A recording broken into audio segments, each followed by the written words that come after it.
Hola a todos, hoy les voy a enseñar cómo funcionan los transformadores paso a paso. Así que empecemos.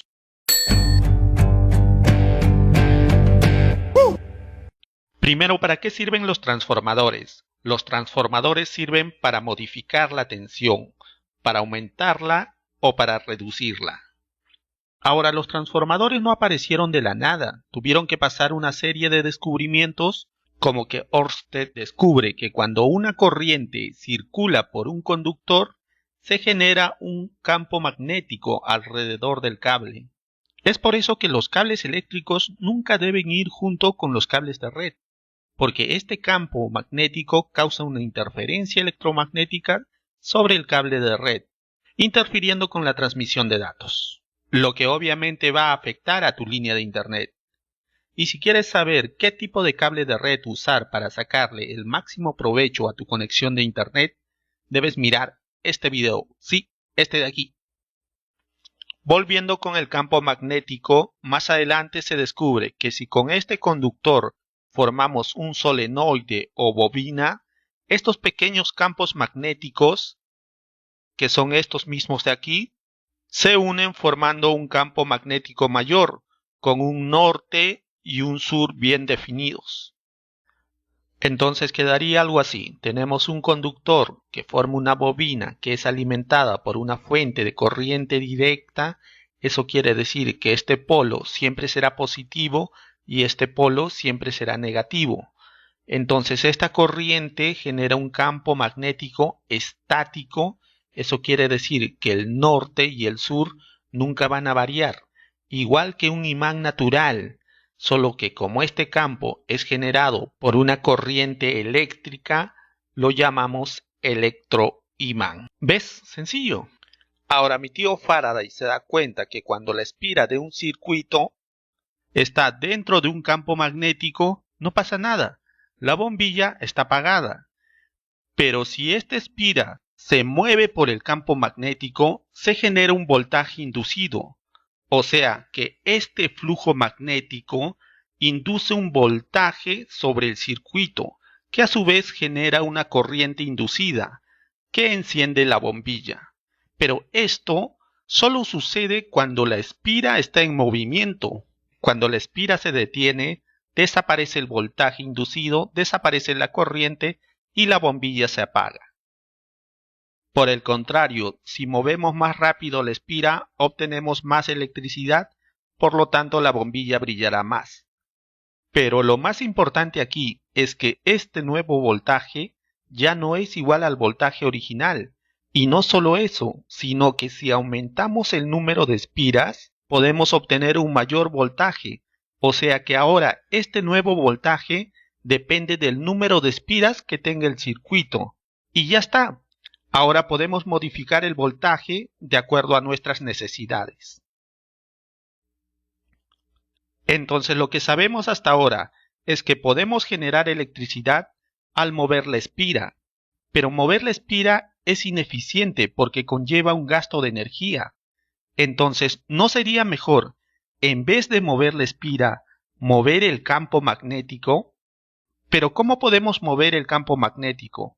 Pues es aquí donde aparece mi papi Tesla con su corriente alterna y se le antoja cambiar al mundo. ¿Y qué es la corriente alterna? Por un lado tenemos a la corriente continua que tiene un polo positivo y un polo negativo que nunca cambian, lo que hace que la corriente circule en una sola dirección, lo que a su vez genera un campo magnético estático.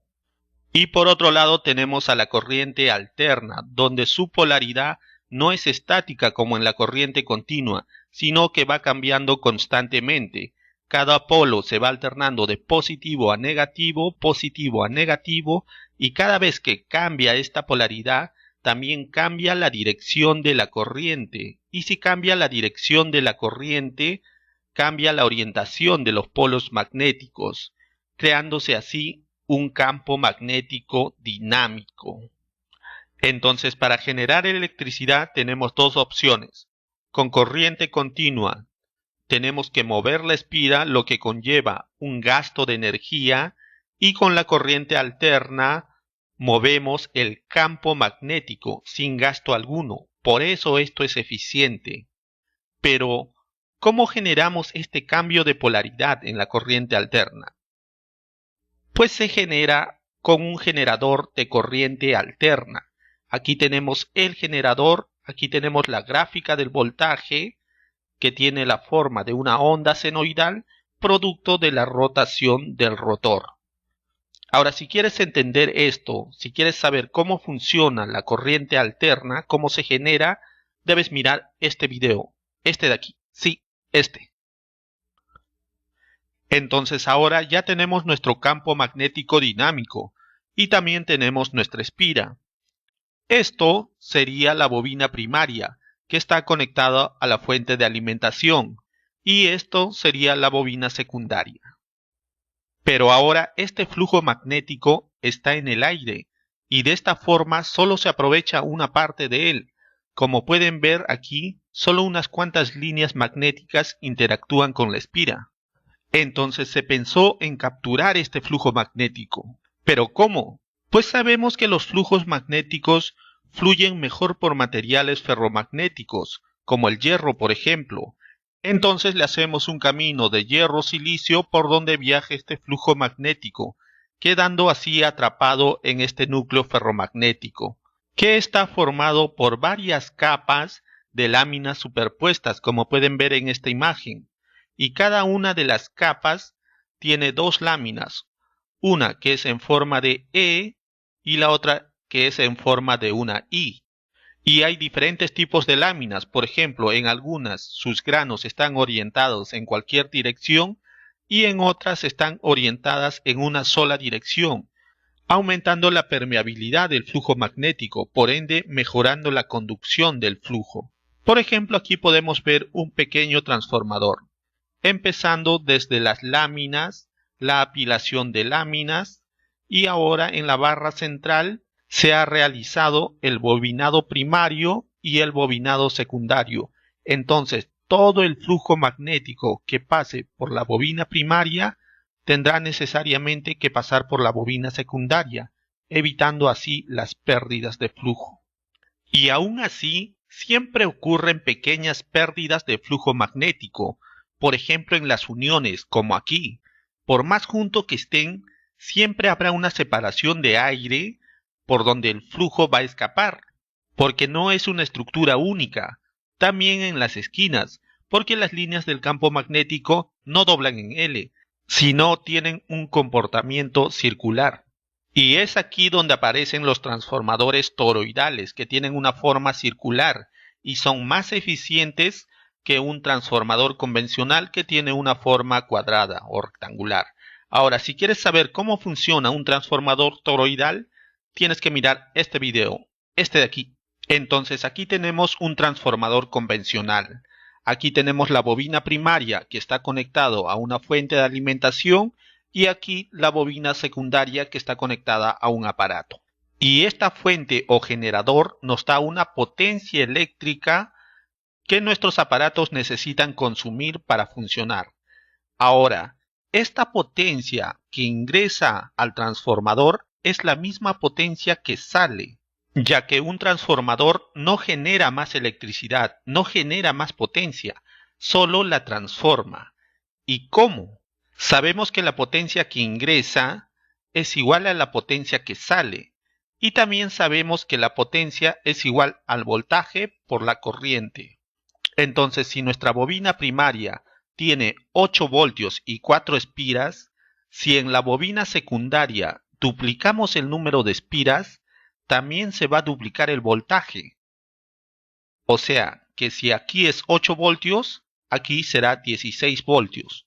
Pero como la potencia que sale tiene que ser la misma que la que ingrese, entonces la corriente tendrá que reducirse a la mitad, para que nos dé 16 por 1, 16 watts. En otras palabras, si en el ingreso tenemos menos voltaje y más corriente, en la salida tendremos más voltaje y menos corriente. Y esto también puede funcionar al revés. O sea que si la fuente de alimentación estuviera aquí y en la bobina secundaria reducimos el número de espiras, también se reducirá nuestro voltaje. Y ya está, así funciona un transformador. Luego, para hacer aún más eficientes los transformadores, se arma un núcleo de 3 columnas, en donde el bobinado secundario está encima del bobinado primario, obviamente separados por un aislante. Con esto se consigue evitar aún más las pérdidas de flujo magnético, ya que el flujo que pase por el bobinado primario será el mismo que pase por el bobinado secundario. Y ¡chachán! Tenemos un transformador trifásico, como los que alimentan de energía eléctrica tu barrio.